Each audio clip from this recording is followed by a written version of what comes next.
자, 우리 성도님들은 어떤 영화를 좋아하십니까?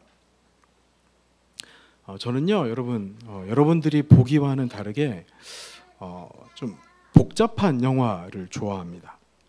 예를 들면 인셉션, 셔터 아일랜드, 테넷, 그렇게 영화가 끝난 이후에 좀 뭔가를 생각해야 되는 영화들, 찝찝하면서도 이건가 저건가 이렇게 찾아봐야 되는 영화들, 검색해봐야 되는 영화들, 그런 영화들을 좋아합니다.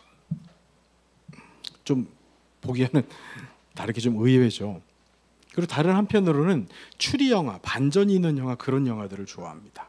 예를 들면 유주얼 서스펙트, 그런 영화들인 거죠. 이 영화는 여러분 아시다시피 결말이 정말 충격입니다. 엄청난 반전이 있죠. 그래서 나중에 다시 한번 찾아볼 수밖에 없는 그런 영화였습니다. 아마 몇 번은 본 것 같아요. 취조를 하는 그 형사 주변에 있던 모든 것들이 단서였는데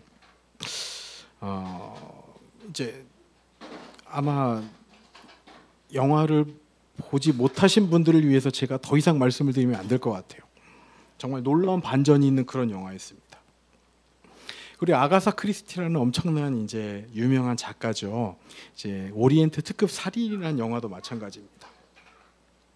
이제 오리엔트 특급 열차라는 그 기차 안에서 일어난 살인 사건을 이제 포아로라는 유명한 이제 세계적인 명탐정이 해결해 나가는데, 이 열차라는 공간 자체가 밀실입니다. 여기서 이제 과연 누가 범인인가? 이 아가사 크리스티가 왜 이 정말 유명한 추리 소설의 대가인지를 알 수 있는 정말 흥미진진한 그런 스토리와 결말이 이제 이 소설과 영화 안에 있는 거예요. 엄청난 반전이 있는데 이 또한 아직 이 영화나 소설을 보지 못한 분들을 위해서 제가 말씀을 드리진 않겠습니다. 그런데요, 이 오늘 말씀을 읽은 이 오늘 말씀, 이 오늘 함께 읽은 이 오늘 본문 말씀도 마찬가지입니다. 이 오늘 말씀에도 엄청난 반전이 있습니다. 이 오늘 말씀은요, 1절을 제외하고는 전부 다 스데반이 한 말이에요. 그래서 보통 스데반의 설교라고 별명이 붙어 있기도 합니다. 근데 사실 설교라고 하기보다는요, 이제 종교 재판의 자리에서 누명을 쓰고 끌려와서는 변론을 하고 있다라는 표현이 더 적절한 것 같아요. 그런데 그 내용이요, 이 변론의 내용이 지금 이 재판을 보기 위해 모여 있는 사람들, 재판관들, 종교 지도자들 입장에서는요, 사실 다 아는 이야기입니다. 너무 뻔한 이야기예요. 자, 아브라함의 이야기를 시작해서 찬찬히 이스라엘의 역사를 흩어가고 있는 겁니다. 그러나 이 스데반의 이야기를 다 끝냈는지 아니면 사람들이 중간에 흥분을 해서 끼어들었는지는 모르겠지만 갑자기 흥분해서 스데반을 돌로 쳐서 죽이는 거예요. 자, 이 너무나도 뻔한 이야기, 이스라엘 사람이라면 모두가 다 알고 있는 이야기 속에서 어떤 반전의 내용이 있길래 모여있는 사람들은 돌을 들었을까요? 스데반은요, 이 뻔한 이야기에서 뭔가를 발견한 겁니다. 그 말인즉슨 다른 사람들로부터 돌을 들게 하는 뭔가를 발견했다라는 거예요. 그런데 이 뻔한 이야기가요, 스데반으로 하여금 목숨을 걸게 했다라는 거예요. 스데반이 자신에게는 목숨을 걸 만한 그런 보물이었는데 다른 사람들은 이 사람을 죽일 수밖에 없었던 그런 이유가 됐다는 것이죠. 즉 스데반에게는 자신이 생명을 걸어도 아깝지 않을 보물이었고, 그렇지만 그것을 전하다가 자신이 목숨을 걸 만큼 위태로워질 것을 분명히 알았음에도 그렇게 했다라는 겁니다. 반면에 이 뻔한 이야기에 누군가는 기분이 나빠서 사람을 죽이기까지 했다라는 거예요.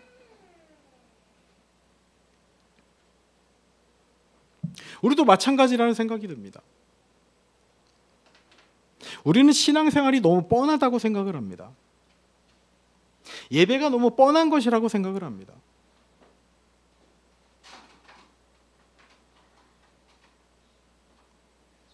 기도, 말씀, 예배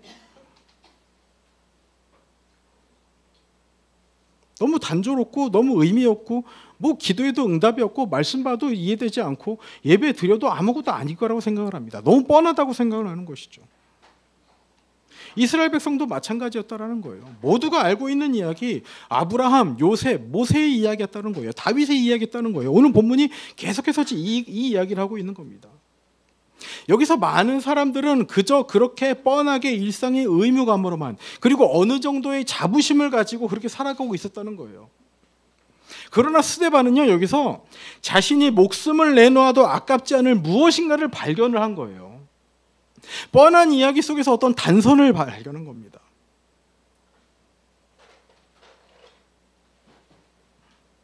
그래서 여러분들에게 이 시간 어떤 도전이 되었으면 좋겠습니다. 우리의 신앙도, 여러분들의 신앙도 그저 그렇게 뻔하게 흘러가고 있다라고 생각이 된다면 오늘 말씀이 어떤 단서이자 도전이 되셨으면 좋겠다라는 거예요. 그 실마리를 잡게 되는 그런 계기가 되었으면 좋겠다라는 겁니다. 자, 오늘 말씀의 시작은 이렇습니다. 1절에 보시면 대제사장이요, 이것이 사실이냐라고 묻고 있어요. 이것이 사실이냐. 자, 일단 대제사장이 스데반에게 왜 이렇게 물었느냐를 우리가 한번 생각을 해봐야 됩니다. 자, 지난주 말씀에서 조금 간략하게 넘어간 부분이 있어요. 이제 약간의 배경 설명을 이제 더 드리도록 하겠습니다. 자, 스데반이 회당에서 사람들하고 논쟁을 이제 하고 있었습니다.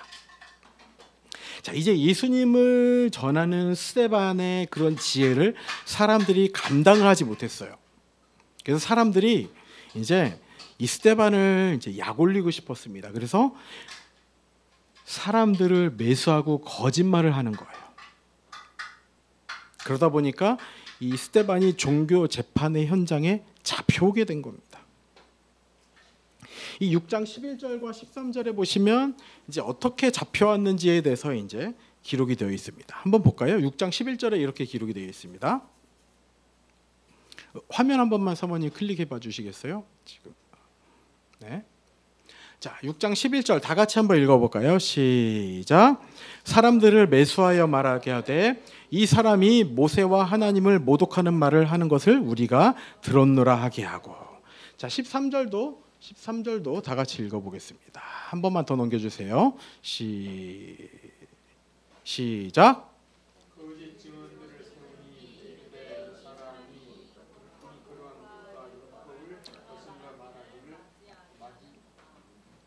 자, 이 두 구절의 핵심이 무엇인가 하면 11절에 보시면 모세와 하나님을 모독하는 말이라고 돼 있어요. 모세와 하나님을 모독하는 말.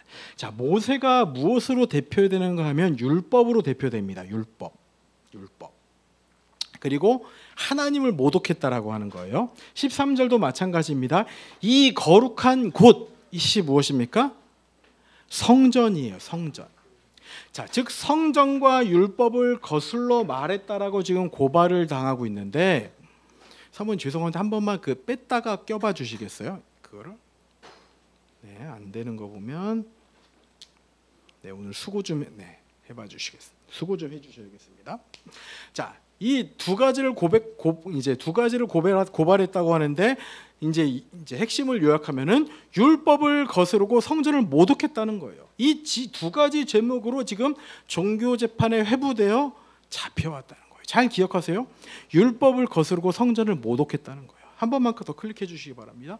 율법을 거스르고 성전을 모독했다. 이것에 대해서 대제사장이 이것이 사실이냐, 스데반 너가 정말 율법을 거스르고 성전을 모독했냐라고 묻고 있다라는 거예요. 재판을 받고 있으니 스데반 너가 정말로 율법을 거스르고 성전을 모독한 것이 사실이냐, 그 말의 진위 여부를 당사자에게 묻는 것이 재판의 시작인 것이 당연합니다. 그죠? 자, 여러분들이 거짓 모함에 빠져서 재판의 자리에 서 있다면 여러분들은 무엇이라고 대답하겠습니까? 대제사장이 여러분에게 묻습니다. 이것이 사실이냐? 저 같으면 여러분, 저 그런 말 안 했는데요. 저는 그런 말 한 적이 없습니다. 전부 다 거짓이고 저를 모함하기 위해서 한 말입니다. 라고 저는 대답할 것 같아요. 여러분들도 그렇게 대답하지 않으시겠습니까? 그러나 오늘의 스데반의 대답은 의외입니다. 2절의 앞부분을 보시면 이렇습니다. 여러분 부형들이여 들으소서라는 거예요. 들으소서. 부형들이여, 형제들이여, 아버지들이여, 잘 들어보시오. 나의 타당함을 이야기하는 것이 아니라 제가 그런 말 하지 않았습니다. 저는 아닌데요. 저 사람들이 거짓말하는 건데요 라고 하는 것이 아니라 자신을 모함한 사람들을 포함하여 종교 지도자들, 재판의 자리에 모여든 모든 사람들에게 형제들이여, 아버지들이여, 잘 들어보시오 하면서 자신의 이야기에 집중시키고 있는 거예요. 그러면서 초반에 말씀드린 것처럼 아브라함부터 시작해서 찬찬히 이스라엘의 역사를 훑어가고 있습니다. 자, 과연 스데반은 무엇을 이야기하고 싶은 걸까요? 모두가 다 알고 있는 뻔한 이야기예요.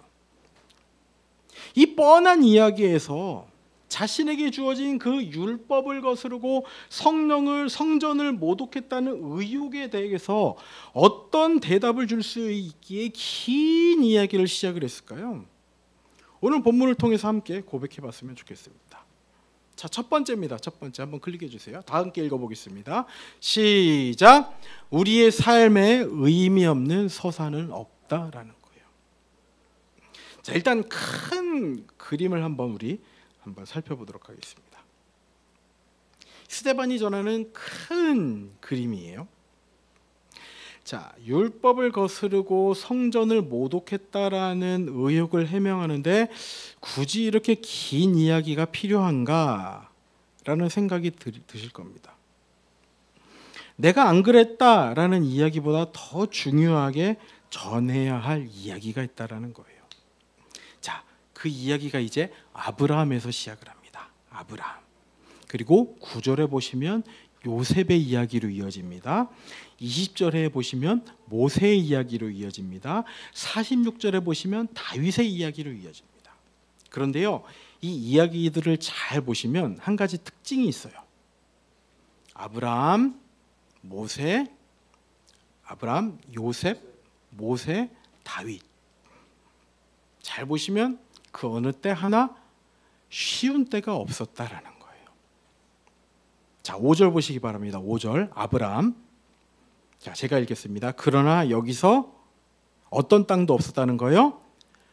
발 붙일 만한 땅도 유업으로 주지 아니하시고. 그리고 5절 제일 끝에 보면 뭐 하셨으며 소유를 주신다고 뭐 하셨다고요? 약속하셨다는 거예요. 자, 아브라함을 이끌어내셨는데 발 붙일 만한 땅도 주지 아니하시고 뭐만 주셨다고요? 약속만 주셨다라는 거예요. 약속만 주셨다라는 거예요. 9절의 요셉은 어떻습니까? 9절 여러 조상이 요셉을 시기하여 어디에 팔았어요? 애굽에 팔았습니다. 형제들이 팔았다는 거예요. 애굽에 팔렸습니다. 의도치 않게 타향살이, 종으로 타향살이를 하게 된 겁니다. 모세는 어떻습니까? 도망자가 되어 나그네 생활을 하고 또 애굽에서 이스라엘 백성들을 이끌어내어 광야 생활을 한 거예요. 자, 잘 보시면 전부 다 고생길이 훤했던 시간들입니다. 자, 그런데요, 그 가운데서의 스데반은요, 하나님을 어떤 하나님으로 고백하고 있는가? 2절에 보시면 어떤 하나님이라고 말씀하고 있습니까? 어떤 하나님이에요? 2절 보시면 2절에 어떤 하나님이라고 고백하고 있어요? 영광의 하나님으로 고백하고 있다는 거예요. 영광의 하나님. 그렇지만 이렇게 힘든 순간들, 우여곡절이 많았던 시간들, 이렇게 여러 가지 고생길이 훤했던 서사의 시간 속에서 오늘의 본문 말씀을 잘 살펴보시면 모든 이야기의 주어가 누구로 등장하고 있는가? 하나님으로 등장하고 있다는 거예요. 이 의미가 무엇입니까? 하나님께서 그 어떤 순간에도 동행하시지 않았던 순간이 없었다라는 거예요. 즉 2절의 영광의 하나님을 향한 고백을 시작으로 언제나 동행하시고 언제나 이끄시는 하나님을 증거하고 있는 겁니다. 그렇다는 것은요, 우리의 삶의 모든 이야기 속에서도요, 하나님이 동행하고 계시다는 거예요. 설령 그것이 내가 도저히 감당할 수 없다고 생각이 든다 할지라도 그 순간에도 하나님께서 나에게 힘을 주시고 나와 동행하시고 나를 인도하신다는 겁니다.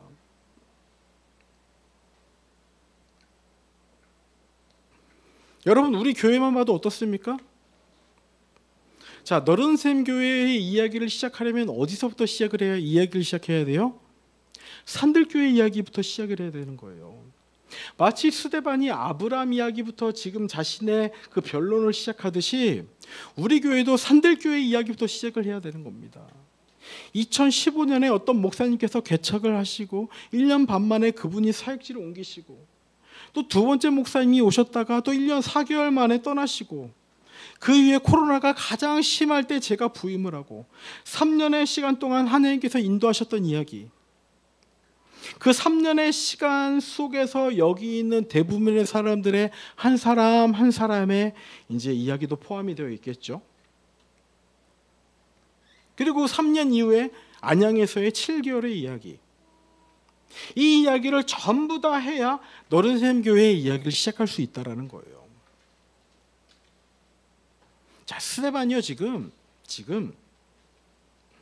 이스라엘의 역사를 하나님의 주권 아래에 있는 역사로 봤듯이 설령 그것이 나그네, 노예, 광야의 시간을 보낼 때도 그렇게 봤던 것처럼 우리 교회가 지금 여기 이 자리에 있기까지의 모든 이끄심 또한 단 하나도 의미 없는 시간이 없었다라는 거예요. 아멘이십니까?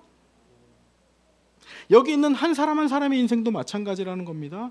인생이 꼬일 대로 꼬인 것 같이 보이는 그런 일들이 있을지라도 도대체 하나님 왜 나에게만 이런 일이 있게 하시는 거라는 그런 하소연을 하나님께 하고 싶을 때라도 정말 하나님께 한탄하며 소리치고 싶은 그런 순간들이 비일비재할 때에도 여전히 하나님은 내 인생의 주어가 되셔서 하나님은 내 삶을 주관하고 돌보고 계신다라는 거예요.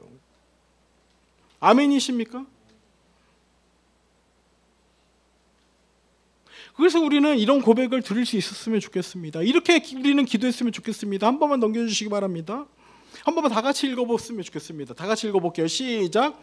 내게 일어나는 일들은 그 일에서만 끝나는 것이 아니라 그 일, 그 상황, 그 환경을 통해서 하나님이 경험되게 하소서.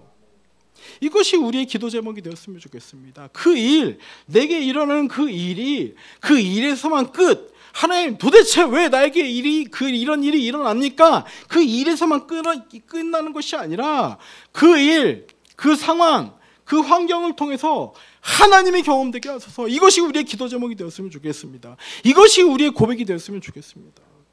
그래서 욥이 어떤 고백을 합니까? 자신의 모든 힘든 시간의 터널을 지난 다음에 고백이 무엇입니까? 욥기 42장 5절 말씀 다 같이 읽어보도록 하겠습니다. 시작. 내가 주께 대하여 귀로만 듣기만 하였사오나 이제는 눈으로 주를 배움나이다. 지금까지는 하나님을 귀로만 들었는데 주님 이제는 눈으로 주를 배움나이다. 이제는 눈으로 주를 배움나이다. 이 고백을 드릴 수 있는 우리 모두가 되기를 진심으로 소망합니다.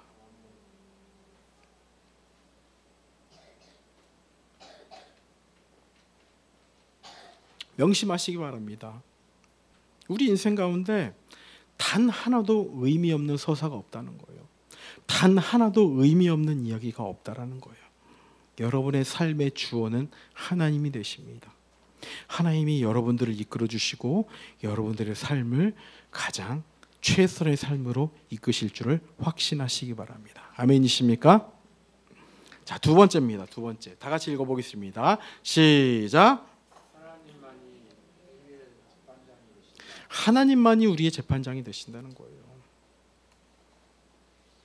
자, 지금 스데반이 잡혀온 죄목 두 가지가 뭐였죠? 율법을 거스르고 성전을 모독했다는 것이었어요. 자, 이게 도대체 지금 하고 있는 변론과 무슨 상관이 있는가? 이제 이 변론과 관련된 진짜 이야기가 시작됩니다. 자, 일단 앞부분과 좀 이어지는 내용을 한번 살펴볼게요. 자, 성전에 대한 부분이죠. 성전. 자, 우리 먼저 시편 27편 4절 함께 찾아보도록 하겠습니다. 다 함께 한번 읽어볼게요. 시작. 내가 여호와께 바라는 한 가지 일 그것을 구하리니 곧 내가 내 평생에 여호와의 집에 살면서 여호와의 아름다움을 바라보며 그의 성전에서 사모하는 그것이라. 정말 아름다운 말씀입니다. 하나님께서는요, 성전에 자신의 이름을 두시고 거기에 당신의 백성을 만나시겠다고 약속하신 거예요. 성전은 그렇기 때문에 의미가 있는 겁니다. 그래서 시편을 보시면 정말 이 성전에 대한 아름다움을 찬양하는 그런 시편들이 정말 많이 있어요. 내 평생에 여호와의 집에 살면서 그의 성전을 사모하며 사는 것, 이것이 나의 평생의 소원이다, 그렇게 말하고 있는 것이죠. 그런데요, 이스라엘 백성들이 정말 큰 오해에 빠지게 됩니다. 그 오해가 무엇인가 하면, 성전이 하나님이다, 하나님이 성전이다, 그리고 하나님은 성전에만 계신다, 이런 오해에 빠지게 된 거예요. 그래서 구약의 선지자들이 계속해서 이것들을 지적하고 비난했죠. 대표적으로 예레미야는 이것이 여호와의 성전이다, 여호와의 성전이다, 여호와의 성전이다 하는 거짓말을 믿지 말라, 예레미야 7장에서 그렇게 이제 이야기를 했습니다. 예를 들면 그런 거예요. 제가 저희 딸들을 데리고 이제 스터디 카페에 간 적이 있습니다. 제가 이제 주일을 준비하기 위해서요, 이제 사무실처럼 쓰는 그런 스터디 카페가 하나 있어요. 자주 가는 거죠. 이제 거기를 저희 아이들이 한번 가보고 싶다는 겁니다. 그래서 한번 데리고 가봤어요. 그래서 이제 우리 아이들 큐티책, 뭐 동화책, 공부할 책, 뭐 이제 아이들 뭐 이어폰을 챙겨서 아이패드, 뭐 이제 그런 것들 다 챙겨서, 이제 아직 이제 초등학교 저학년이라 집중력이 길지 않잖아요. 그래서 이제 여러 가지를 챙겨서 이제 같이 갔습니다. 이제 한 명씩 제 양옆에 앉혀서 그렇게 이제 2시간 가까이 스터디 카페에서 시간을 보내고 한번 돌아온 적이 있어요. 한번 제가 증거 사진 한번 준비해서 봤습니다. 한번 보여드릴게요. 보시겠어요? 저렇게 이제 양옆에 앉아서 이제 열심히 우리 아이들이 공부를 하고 돌아온 적이 있습니다. 그런데 딱 한 번 저렇게 이제 우리 아이들 부끄러워할 수도 있으니까 이제 다음으로 넘겨볼까요? 그냥 넘겨주세요. 딱 한 번 그렇게 했어요. 그 이후로는 같이 가자는 얘기를 다시 안 하더라고요. 자, 그런데 만약에 매일 그렇게 이제 하루에 정해진 시간 몇 시간을 스터디 카페에서 저와 시간을 보냈다라고 한번 가정을 해보도록 하겠습니다. 그럼 아이들이 그렇게 이야기를 하겠죠. 자, 스터디 카페 가면 아빠랑 시간을 보낼 수 있고 공부도 집중해서 할 수 있으니 너무 좋아, 정말 유익해. 그래서 저도 아이들에게 이렇게 얘기를 할 겁니다. 우리 아이들하고 스터디 카페 가니까 같이 성경도 읽고 큐티도 하고 아이들 공부하는 모습도 볼 수 있으니 너무 좋아. 뭐 그렇게 얘기를 할 겁니다. 혹은 아이들은 그렇게 얘기할 수도 있어요. 뭐 또 공부하러 가야 돼, 정말 가기 싫어, 뭐 이렇게 얘기할 수도 있어요. 어쨌든 그렇게 매일매일 우리 아이들이 그렇게 저와 스터디 카페를 갔다고 생각을 해보도록 하겠습니다. 자, 그렇다고 해서 우리 아이들이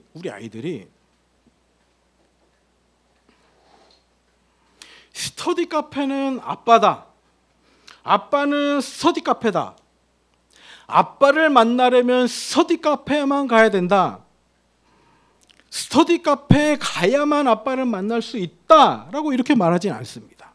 당연한 거예요. 당연한 겁니다. 스터디 카페는 아빠와의 추억이 있는 곳, 설령 그것이 나쁜 추억, 지겹게 공부만 해야 되라는 추억이 있더라도, 혹은 뭐 아빠와 즐거운, 아빠와 재미있게 공부하는 그런 추억이, 좋은 추억이든 나쁜 추억이든 어떤 그런 곳이든 추억이 있는 곳이에요. 공부하는 곳, 그것의 의미인 겁니다. 성전도 마찬가지라는 거예요. 하나님께서 거기서 구별된 곳에서 더 경건한 마음으로 만나자라고 그렇게 정하신 곳이 성전인데, 이스라엘 백성들은 하나님은 성전에서만 만날 수 있다, 성전이 하나님이고 하나님이 성전이다, 거기서만 하나님만 만나면 되고 다른 데서는 그냥 아무렇게나 살아도 된다라고 여겼다라는 거예요. 스터디 카페가 아빠다라는 것이 말도 안 되듯이 성전은 하나님이다, 하나님은 성전이다라는 것이 말도 안 되는 것과 똑같다라는 거예요. 지금 이스라엘 백성들이 범하고 있는 우가 이런 것이라는 거예요.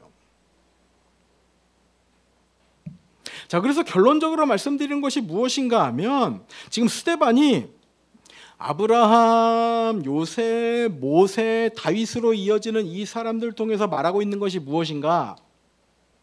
자, 하나님의 임재, 하나님의 역사하심이라는 것이 어떤 특정한 장소에 제한된 적이 없었다라는 거예요. 장장 이렇게 긴 이스라엘의 역사 가운데 성전은 다윗 때에만 짓게 했다라는 거예요. 그러니 성전 모독, 지금 성전 모독했다고 나를 지금 고발했는데 오히려 성전에 대해서 제대로 알지 못하는 것은 오히려 너희들이다 라고 지금 그 지적하고 있는 것이 스데반이라는 거예요. 48절 다 같이 읽어보도록 하겠습니다. 오늘 본문의 48절입니다. 48절 다 같이 읽어볼게요. 시작.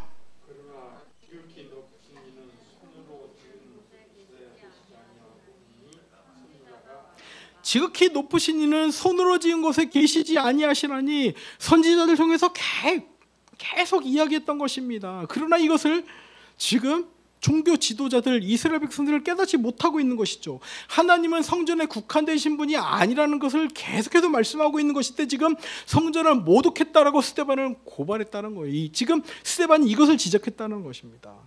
자, 중요한 말씀입니다. 33절 말씀 함께 읽어볼까요? 33절 중요한 말씀입니다. 시작.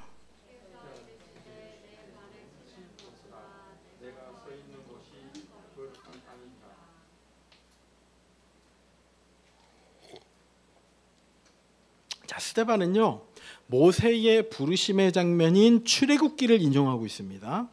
자, 그런데 여기서 이 거룩한 땅이라고 칭해진 곳이 어디입니까? 어려운 질문이죠. 자, 일단 그럼 OX 여기가 성전일까요? 아닐까요? 성전이 아닙니다. 모세 시대에 성전이 없었죠.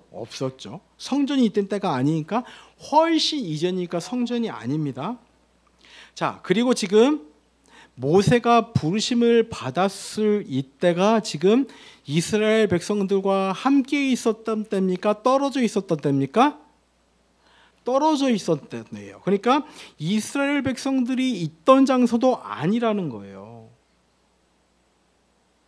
좀 더 자세히 말씀드리면 모세가 지금 미디안 땅, 즉 이방 땅에 있었던 때입니다.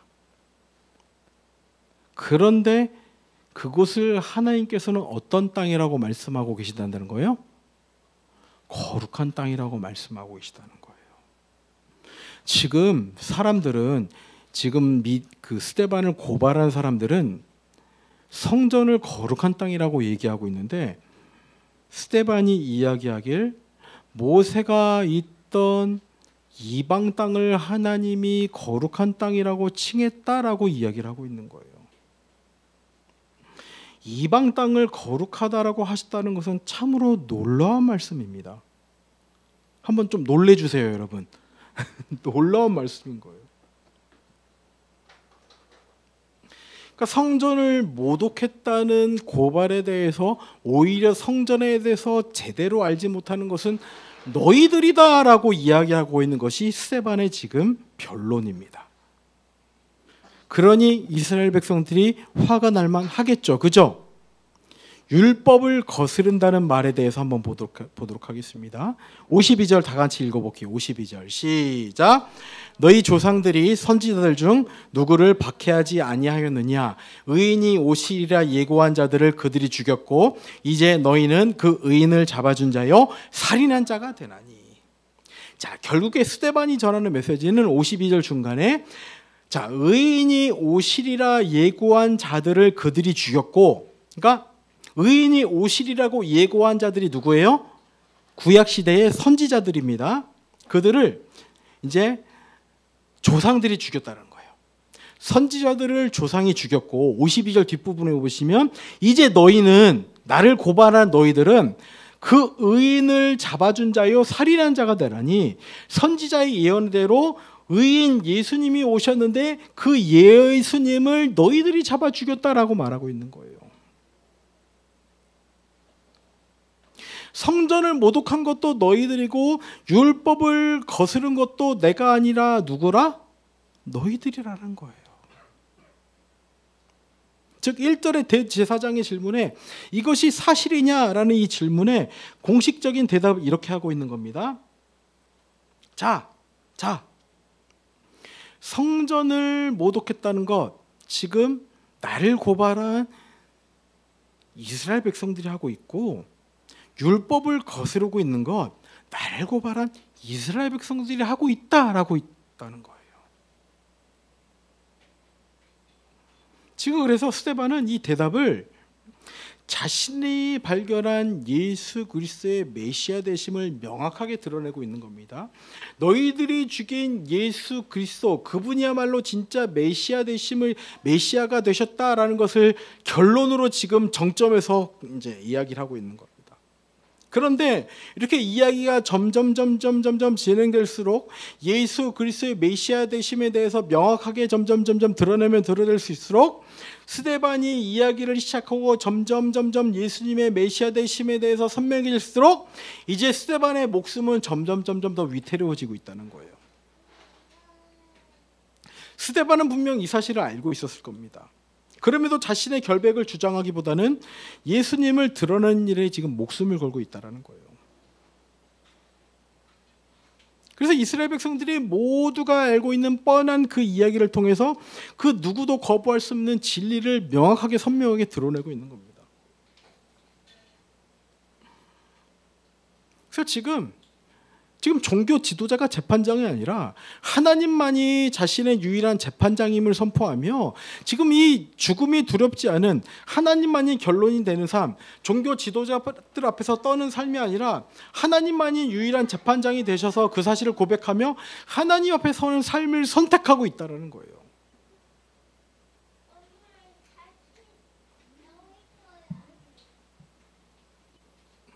이제 말씀을 정리해 보도록 하겠습니다. 자, 오늘 본문 말씀은요, 이스라엘 백성들이라면 너무나 뻔해서 너무나 잘 알고 있는 그런 말씀이었습니다. 그러나 그 속에서 스데반은 하나님의 임재를, 예수 그리스도의 메시아 되심을 발견했던 거예요. 그래서 이스라엘 백성들을 떠나지 않고 돌보셨던 하나님, 자, 성전이 지어진 이후에도 성전에 갇혀 계신 하나님이 아니라 언제나 영원히 함께 계셨던 그 하나님을 고백합니다. 고통과 고난 가운데서도 함께 하시는 그 하나님을 찬양합니다. 그러나 어떻습니까? 수많은 사람들은 뻔한 이야기를 그냥 뻔한 이야기로 여기고 그 속에 담겨진 진리를 발견하지 못한다라는 거예요. 우리 성도님들은 어떠십니까? 지금까지 교회에서 너무나도 많이 들었던 그 뻔한 이야기는 어떤 이야기가 있습니까? 그 뻔한 이야기가 우리의 생명을 살리는 이야기라고 여러분 생각이 드십니까? 그 뻔한 이야기가 우리의 생명을 살리는 이야기라고 믿기십니까? 다시 한번 생각해 보세요. 뻔하기 때문에 진리인 거예요, 여러분. 하나님께서는 이 진리를 꼭 숨겨다가 어디 감춰놓으신 게 아니라 모두가 알 수 있도록, 너무나 손쉽게 발견할 수 있도록 명확히 드러내 주셨다라는 거예요. 그 뻔한 이야기가 스데반이 목숨 걸 정도로 담대함을 주는 목숨값을 하는 정도의 이야기라는 것이 믿기십니까?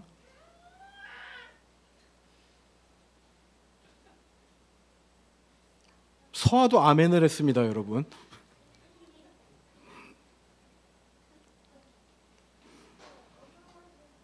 여러분, 뻔한 이야기 속에 진리가 있습니다.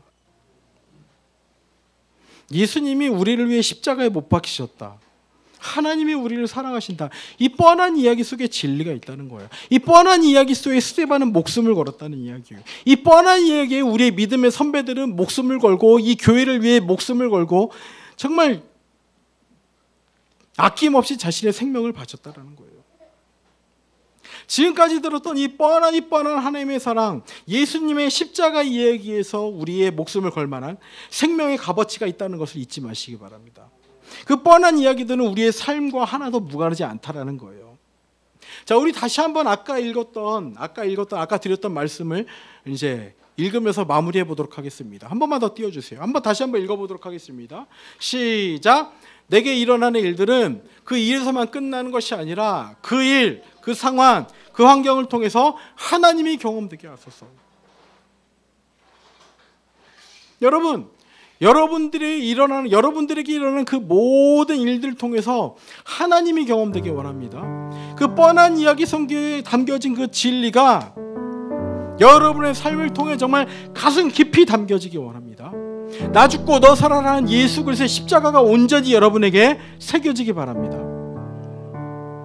그 뻔한 이야기에 담겨진 그 진리를 오늘 명확히 만나게 되는 이 시간 되기